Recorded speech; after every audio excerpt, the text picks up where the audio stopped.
Il était une fois, il y a très longtemps, dans un royaume lointain de Babylone, un jeune garçon courageux nommé Daniel. Il portait une tunique de l'époque, avec des sandales en cuir, traversant les rues poussiéreuses de la cité avec une sagesse bien au-delà de son âge. Daniel était connu pour son intelligence et sa foi inébranlable en Dieu.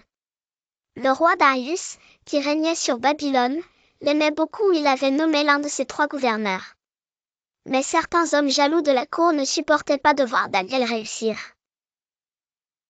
Ces hommes malveillants poussèrent Darius à signer un décret interdisant à quiconque de prier un dieu ou un homme autre que le roi Darius pendant 30 jours.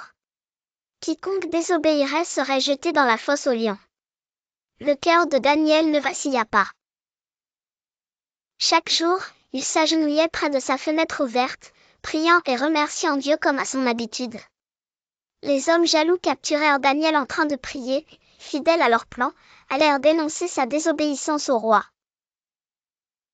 Le roi Darius était très peiné, car il aimait Daniel et savait qu'il ne pouvait changer le décret. Le soir venu, le cœur lourd, il ordonna que Daniel soit jeté dans la fosse aux lions. Daniel, vêtu de sa tunique légère, marcha calmement vers la fosse. Les lions rugissaient sauvagement à l'intérieur, attendant leur dîner. Le roi, bien que désespéré, lui dit, que ton Dieu, que tu sers si fidèlement, te sauve.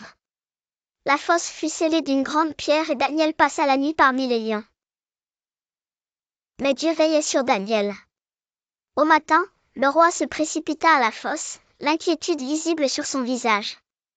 Daniel, serviteur du Dieu vivant, ton Dieu t'a-t-il sauvé des lions, clama-t-il. Et là, une voix sereine retentit de l'intérieur de la fosse. Oui, ô roi, mon Dieu a envoyé son ange, et il a fermé la gueule des lions. Je suis sain et sauf parce que je suis innocent devant lui.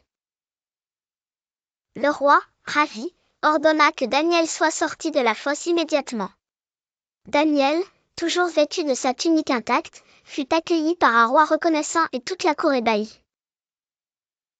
Les hommes qui avaient comploté contre Daniel furent punis, et le roi Darius déclara dans tout le royaume que le Dieu de Daniel devait être honoré. Daniel continua à vivre une vie longue et remplie de sagesse, toujours fidèle à son Dieu tout-puissant. Et ainsi, l'histoire de Daniel et les lions fut contée à travers les âges, montrant que la foi et le courage sont plus forts que n'importe quel danger.